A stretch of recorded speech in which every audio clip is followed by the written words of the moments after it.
नमस्कार दोस्तों, divine wisdom truth channel में आपका स्वागत है।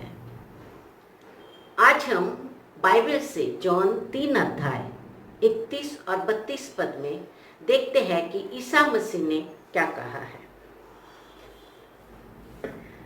जो ऊपर से आता है वो सर्वोपरि है। जो ऊपर से आता है वो सर्वोपरि है, सर्वपरि है, सबसे ऊपर है और सर्व परे है। जो ऊपर से आता है वो परे है। परे यानी दो से परे। जैसे हम संसार में जानते हैं कि सुख और दुख, तो सुख और दुख के परे तेज आनंद, दिव्य आनंद है। और सुख शांति से परे दिव्य मौन है। तो वो सर्वोपरि है। परे यानी बियॉन्ड में है। तो यीशु बता रहे हैं जो ऊपर से आता है वो सर्वोपरि है। जो पृथ्वी से आता है वो पृथ्वी का है और पृथ्वी की बातें बोलता है। हम जानते हैं कि पृथ्वी पर लोग किस तरह से बातें कर रहे हैं, वो कितना जानते हैं। फिर बोलते हैं जो सर्व से आता है वो सर्वोपरि है। उसने जो कुछ देखा और सुना है वो उसी का साक्ष्य देता है। उसने जो देखा, जो सुना, ऊपर की बातें, वो सब बताता है और उसका साक्ष्य देता है। फिर बताते हैं कि किंतु उसका साक्ष्य कोई स्वीकार नहीं करता। आमीन।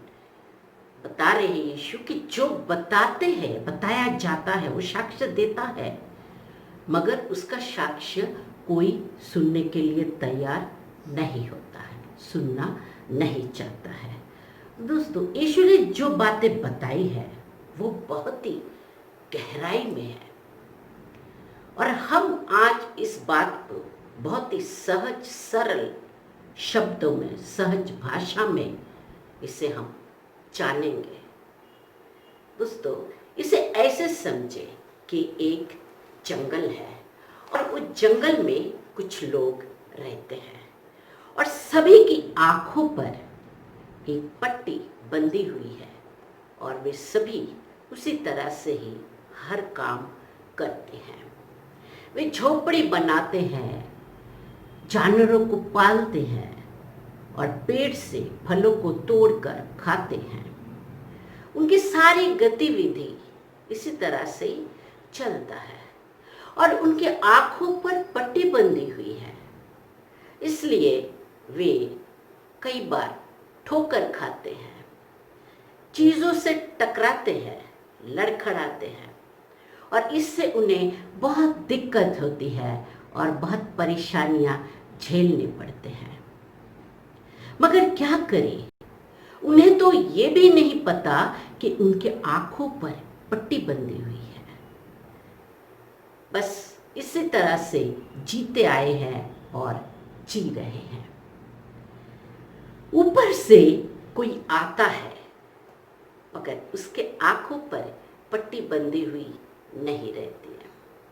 वो सब कुछ देखता है, सबको देखकर आश्चर्य होता है और उसके हृदय पर सबके लिए प्रेम, करुणा, दया भर जाता है और वो सबको बताता है कि तुम्हारे आंखों पर जो पट्टी बंधी हुई है उसे उतार दो, इससे तुम्हें बहुत फायदा होगा।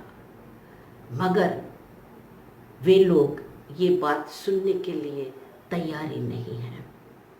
कुछ लोग कहते हैं कि हमें नहीं लगता कि इससे कुछ होने वाला है और कुछ लोग कहते हैं कि हमारे पास तो समय ही नहीं है, हमारे पास तो इतना काम है, उसे निपटाना है।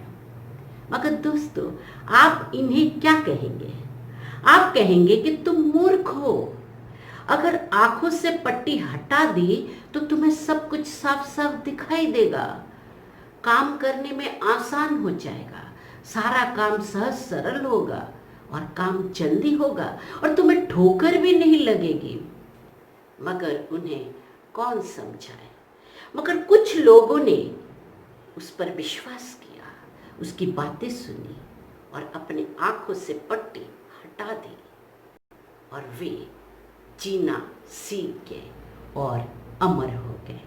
और जिन लोगों के आंखों पर पट्टी बंधी हुई थी, वे लोग ही उसे सूली पर चढ़ा दिया, उसे मार डाला। मगर जब उनकी आंखों से पट्टी हटी तो उन्होंने देखा, समझा कि जिसे हमने मार डाला था वो अमर हो गया है। तब वे अपने पापों के लिए पश्चाताप करने लगे, रोने लगे, गिड़गिड़ाने लगे, हाय हाय करने लगे। दोस्तों, ये बात समझना बहुत ही जरूरी है। आत्माधिकता के प्रज्ञा आपको उस सच्चाई को देखने की अनुमति देती है और यही आपको उस सच्चाई समझने में, पहचानने में मदद करती है। वो अस्तित्व को आप जान पाते हैं, पहचान पाते हैं, महसूस कर पाते हैं। और वो अस्तित्व जो इस संसार के सृष्टि के पहले से ही था। दोस्तों, आप प्रार्थना कीजिए ताकि आपको प्रज्ञा प्राप्त हो। आप प्रार्थना कीजिए विशेष प्रज्ञा प्राप्त करने के लिए और आप प्रयत्न भी करें। जिस तरह से कुछ लोगों ने उसका सुना, उस पर विश्वास किया और अपने आंखों से वो पट्टी हटा दी थी, तो आपको भी प्रभु के साथ समय बिताना है, उसका सुनना है, समझना है और उसे अपने जीवन पर अमल करना है। दोस्तों, आप प्रार्थना कीजिए, आप प्रज्ञा प्राप्त कीजिए। हमेशा खुश रहिए, मुस्कुराते रहिए। आपसे फिर मिलेंगे। तब तक के लिए धन्यवाद, शुक्रिया। जय मसीह।